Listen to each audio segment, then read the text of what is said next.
Googling symptoms, it's horrible. And 52 people sent questions to us. With the right medication, with the proper treatment and the proper follow-up, you're going to be under control, you're going to be safe, and you're going to feel better.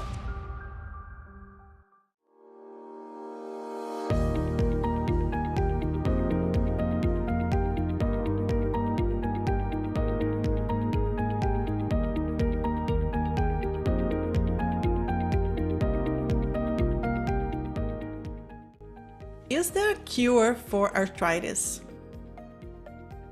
This is a wonderful question because a lot of people will ask me this question in particular.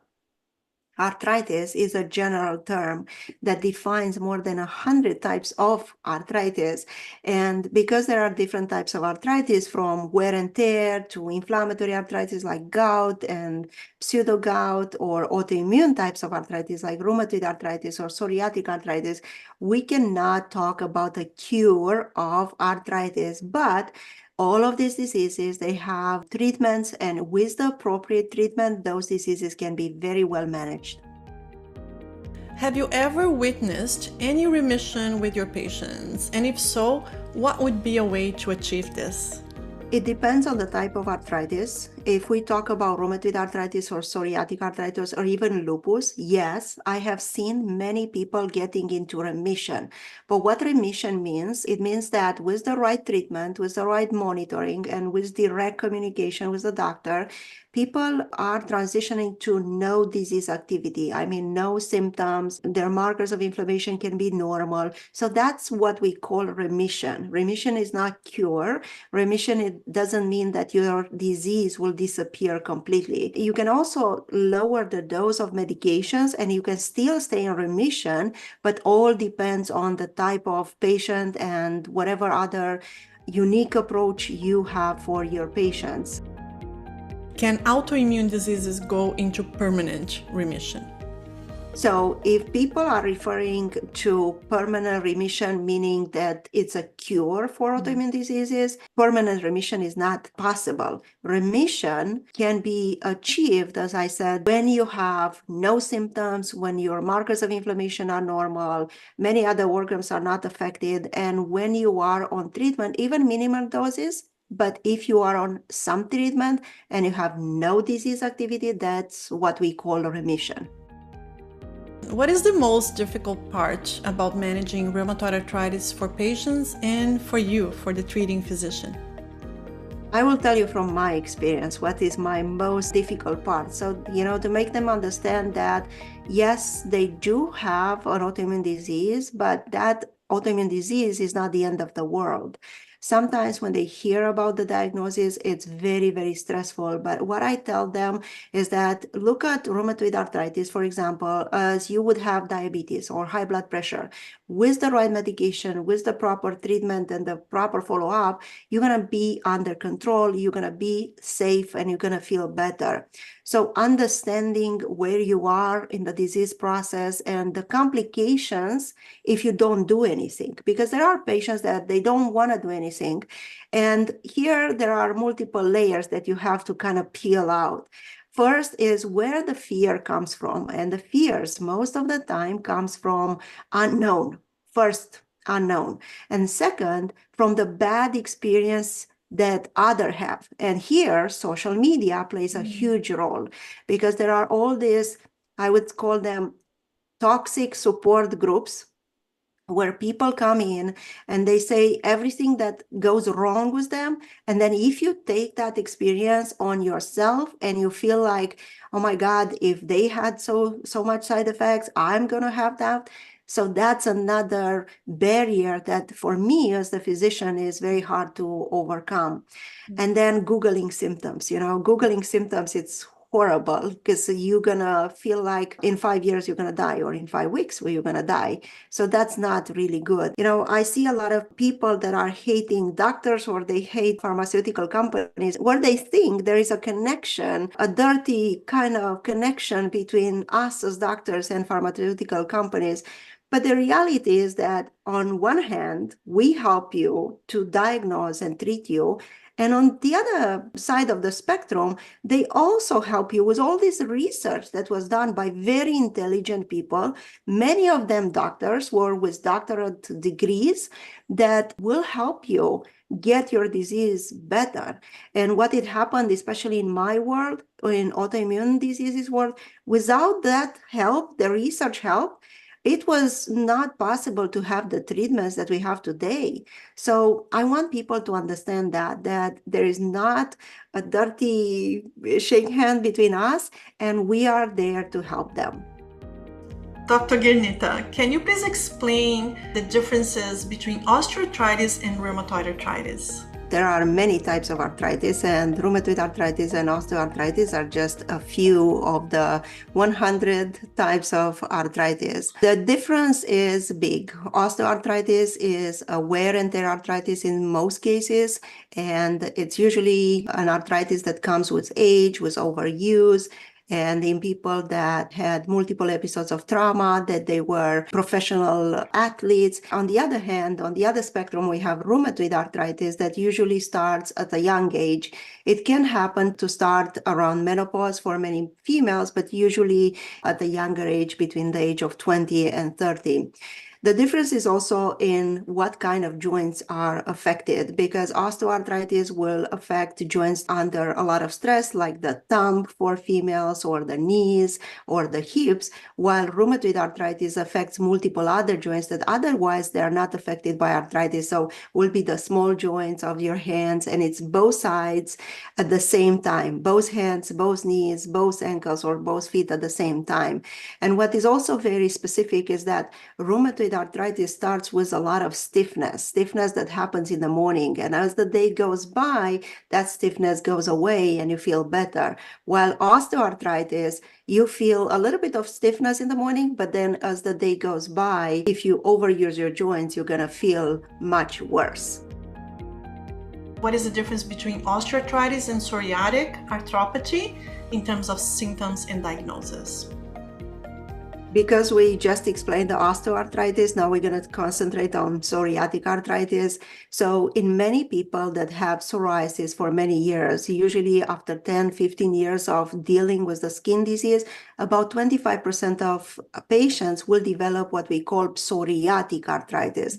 And this is, again, an inflammatory type of arthritis, an autoimmune type of arthritis that affects the joints. If we have to compare it with rheumatoid arthritis, it can affect joints in multiple areas, but it's not symmetric, it's not bilateral. You can have one finger here, one finger on the other hand, you can have a toe that is affected, or you can have the knees, but you can also have the spine, which is very rarely affected in rheumatoid arthritis. Again, I'm going to talk about the morning stiffness, which is specific for all the inflammatory arthritis.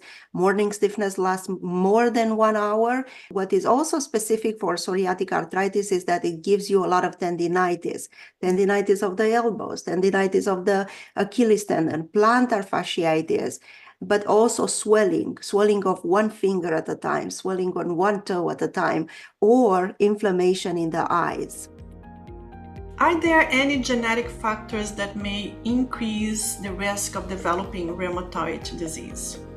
Yes, there are some genetic predispositions, some genes that will predispose you toward developing more autoimmune diseases, but none of our autoimmune diseases like rheumatoid arthritis or psoriatic arthritis are genetically transmitted from generation to generation. So that's the difference between the genetic predisposition and actually the genetic transmitted disease.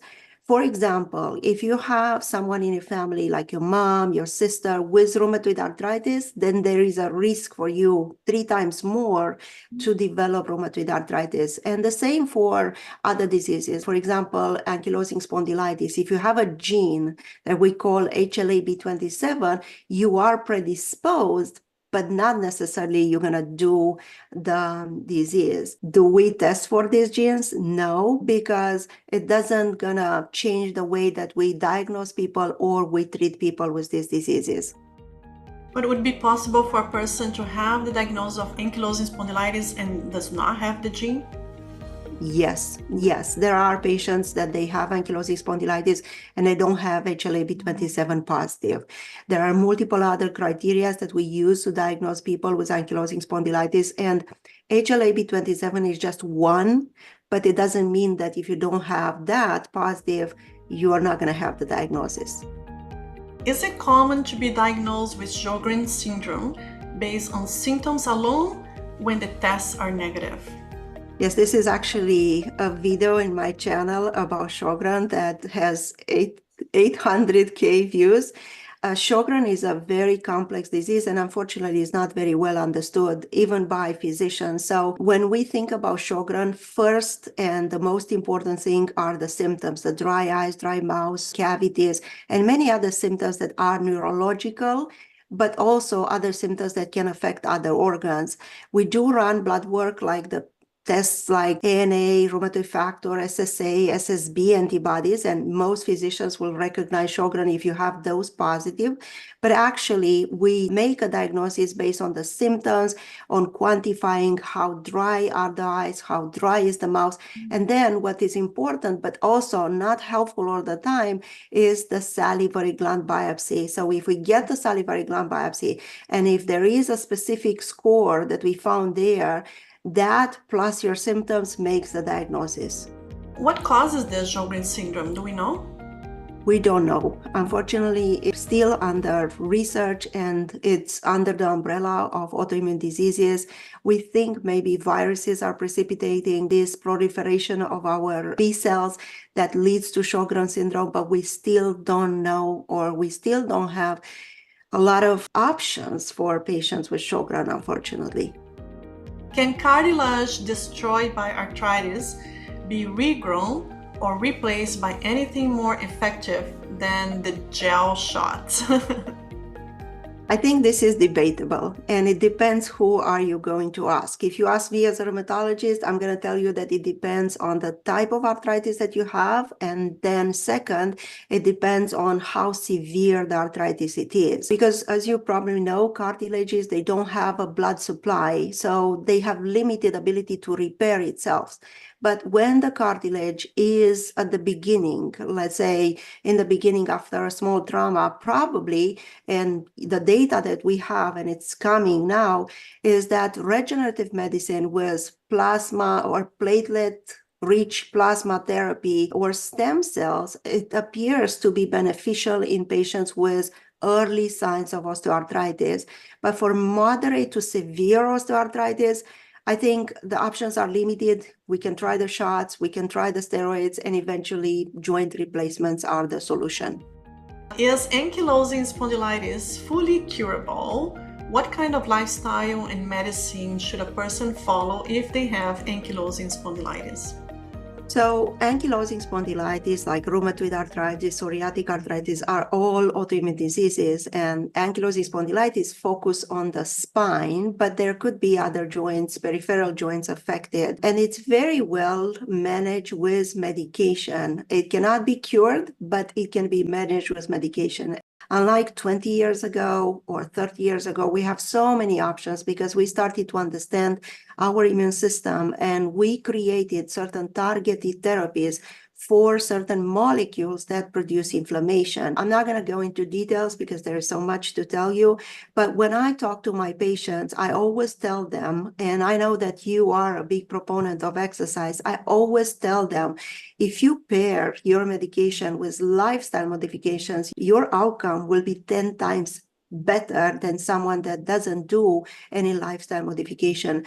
And that's why I created even that course where I introduced them to the pillars. I would call it the pillars of lifestyle, from nutrition to exercise, that I know you are an expert into. I actually refer a lot of my patients to your exercises on YouTube because I find them so easy to follow, and I found them so thoughtful done for patients that are suffering with chronic pain. And then I teach them about the connection between the mind, the body, which is also important because when you deal with chronic pain, your mind will remember that, and it's like a vicious cycle. So you have to address the mind mind to get better, to feel better. And then I talk to them about sleep. So I combine all these pillars into, I would say, a formula. Of course, I cannot introduce them at once to all of them, but I introduce them gradually to change things that I know eventually will help them bridge with the medication to feel better. What is the relationship between pulmonary hypertension and rheumatism?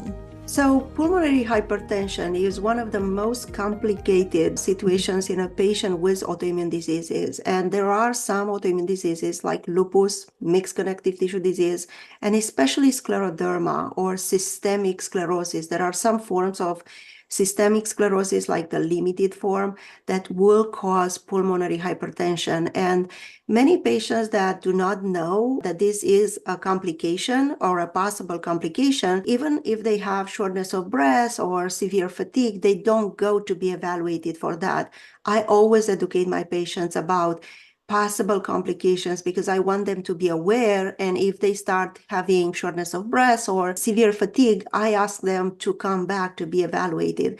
And I always ask my colleagues, the heart doctors, the cardiologists, to help me in evaluating that, because you need specific tests. You need an echocardiogram, you need a right heart catheterization to make that diagnosis. But if you do have it, then we do have options to treat it these days. So that's why it's important to diagnose, to be able to address it in time. What are some effective strategies for managing knee swelling associated with rheumatoid arthritis? Rheumatoid arthritis needs to be treated systemically, because if you just treat the knee, it's not going to solve the problem of the other joints. However, there are patients that will have flare-ups. An inflammation at some point just in the knee.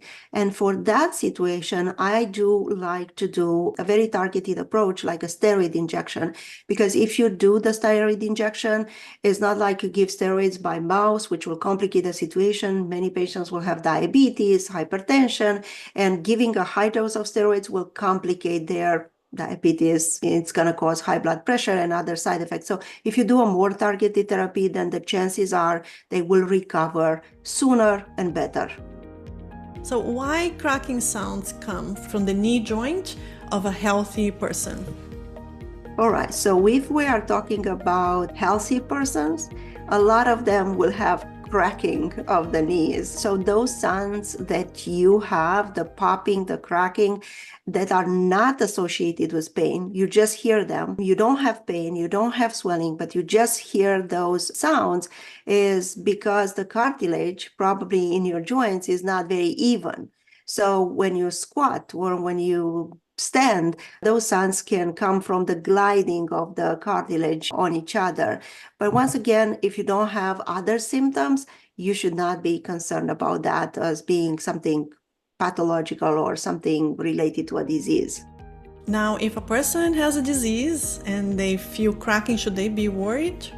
I think so. I think they should get evaluated, especially when they start having pain and dysfunction, they cannot walk, they start developing swelling, they should go to be evaluated. Many of them will have menisci tears or will have wear and tear arthritis, but could be other types of arthritis as well.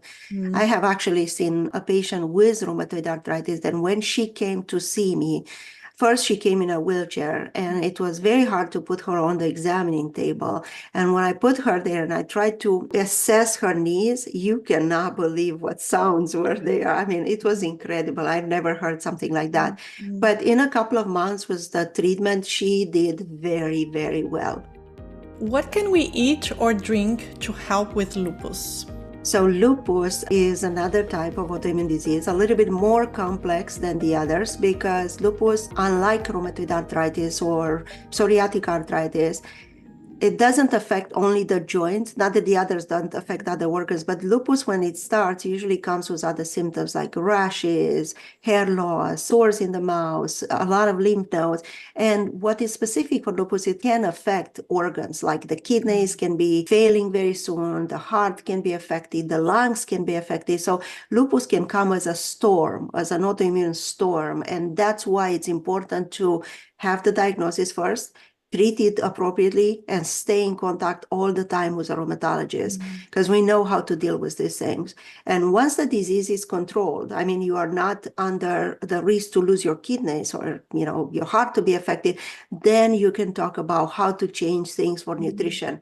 And I know you are a big proponent of the anti-inflammatory diet. I look at your videos and I love it, because that's what I talk to my patients. What is an anti-inflammatory diet? And I talk to them about the principles of the Mediterranean diet. I discuss with them, because it's very hard for people to adopt a vegan diet or a vegetarian diet. But when you talk to them about the principles of a Mediterranean diet, they understand and they embrace that easier. And what to avoid, I think that has been said so many times, but it's not enough times to be said. Avoid processed food, avoid too much sugar, avoid too much salt, especially salt. It's going to trigger your autoimmunity process. Avoid unhealthy fats and a lot of alcohol or a lot of red meat. And in some people, gluten can cause more inflammation, but not in everybody. Yeah. So just by eliminating gluten is not going to make a huge difference.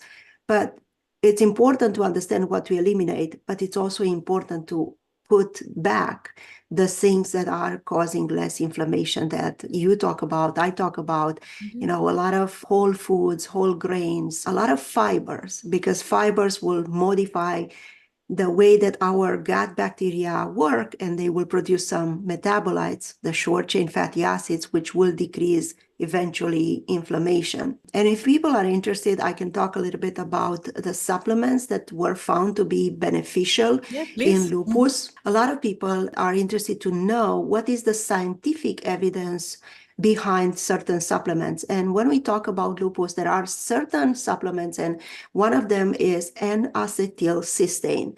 N-acetylcysteine was known to modulate certain types of T cells or T regulatory cells in our body, but there were many studies done in animals and models of animals with lupus. Last year, we had finally a study in humans with lupus that had all the symptoms of lupus. And then besides the treatment that they got a supplement. So once again, treatment should be there plus the supplement. And those that got the supplement, the NAC supplement, they did better in terms of disease activity with less pain, less inflammation, less inflammatory markers. And that was a grounding study because we finally saw some evidence for this kind of supplement. The other thing is vitamin D. Vitamin D, I test my patients all the time about vitamin D when they come to me every 6 months, or, if their values are normal every year. But I do encourage them to stay on vitamin D, like 2,000 units per day, because vitamin D is also a modulator for our immune cells. And vitamin D actually was shown to decrease the risk of autoimmunity. And it was a study in 2022. It was called the VITAL study, which proved that. And then it was a follow-up study that was just published a few months ago that showed that those people that did not continue the vitamin D, they lose that beneficial effect. So again, it proves us that continuing vitamin D and keeping the vitamin D to a certain level is helpful. Fish oil, as you probably know, is very powerful anti-inflammatory supplement because of the omega-3 fatty acids that are in the fish oil. And there are studies in patients with lupus and rheumatoid arthritis that show that fish oil, it will decrease not only the disease activity, but it will decrease the markers of inflammation and the need to take more medications. Because a lot of our patients, they use NSAIDs or non-steroidal anti-inflammatory medication, which can increase the risk for heart disease, kidney disease. So if you have a disease that it will increase the risk, like lupus, it will increase the risk for heart disease or kidney. If you take anti-inflammatory medication, that risk will be double or triple. So instead of using that, you may use a supplement, or you may eat a lot of fish to supplement the omega-3s in your body to help your lupus activity. Is an autoimmune blood work panel the definite way to check for an autoimmune disease? An autoimmune panel is just there to guide us. It contains a lot of antibodies if you do the whole panel. which are check for different types of autoimmune diseases. But what I want to emphasize, and once again, I put that in my channel as well, a positive NA test is not lupus. A positive rheumatoid factor is not rheumatoid arthritis, because we as physicians, we have to pair the patient's signs, symptoms, with the physical exam, and then with labs and imaging studies. So making the diagnosis of an autoimmune disease is so much more complex than that. As people age, the shape of the fingers change, including bending and thickening of the joints. What causes this, and what can one eat or exercise or generally behave to lessen this progression? This is very common. I have a lot of ladies, elderly ladies, that will come into my practice and will ask these questions.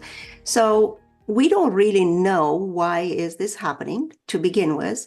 But the reality is that if you use your hands a lot for repetitive motions, let's say typing, for example, then that might happen sooner.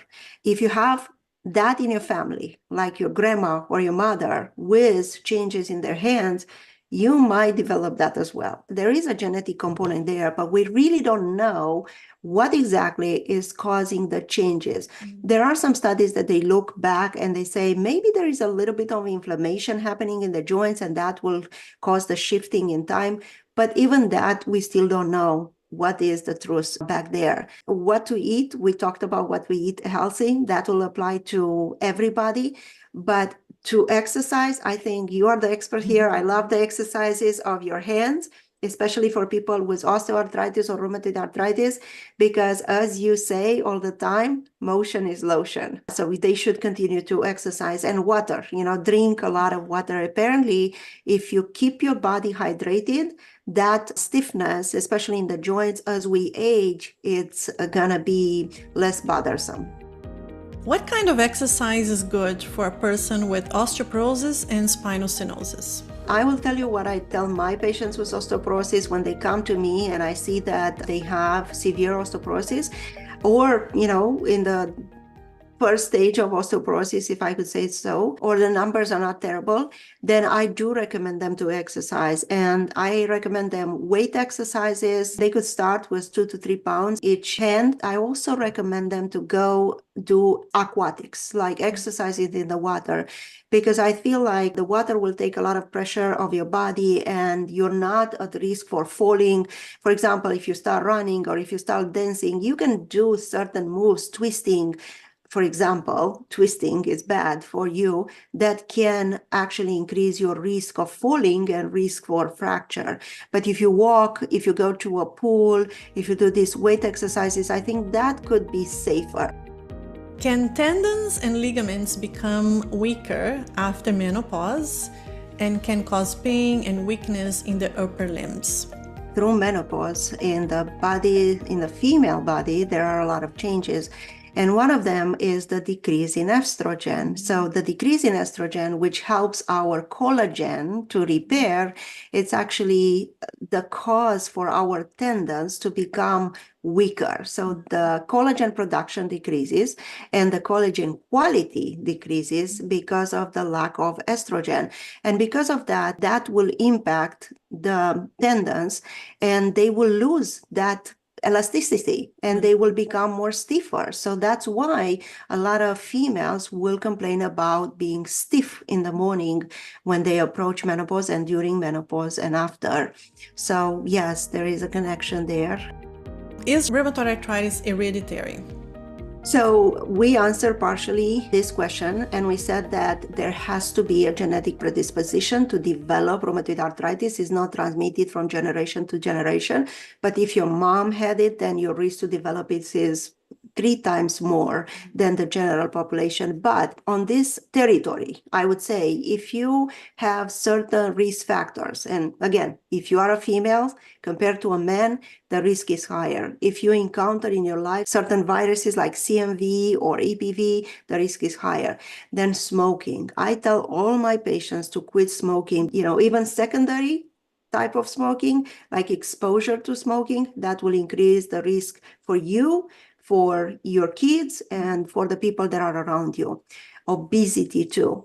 People that are more overweight, they will have an increased risk for developing rheumatoid arthritis. And even the changes that we mentioned, females that transition to menopause, the drop in estrogen will increase the risk for rheumatoid arthritis. Poor dental hygiene. There are certain bacteria that apparently will precipitate inflammation and will increase your risk to develop rheumatoid arthritis. Nutrition, very important. So if you eat a lot of sugar, a lot of salt, that will increase the risk, and there are others too. And vitamin D deficiency. There are studies that prove that if you are vitamin D deficient, then your risk for developing this disease is higher. What are some effective non-pharmacological approaches for managing chronic pain in patients with a rheumatic condition? This is what I do every day. I bridge, the traditional Western kind of medicine with the non-pharmacological approach. I educate people every single day about how to bridge those two worlds, because one without the other might not be enough. That's what I started in my company, a rheumatologist on call, to make this kind of approach personalized, comprehensive, and to help people bridge these two worlds. And besides that, there is no time. Especially here in the United States, the regular practices, they have 15 minutes for a new patient and 7 minutes for a follow-up. So what can you achieve in that time? See the patient, write your orders, talk to the patient, write your notes, put the orders, code, bill, and then educate the patient. And there is no incentive, for the physicians here in the United States. I don't know how it is in Canada, but here, there is no incentive to talk about lifestyle with the patients. There is no code for that. There's no way to bill.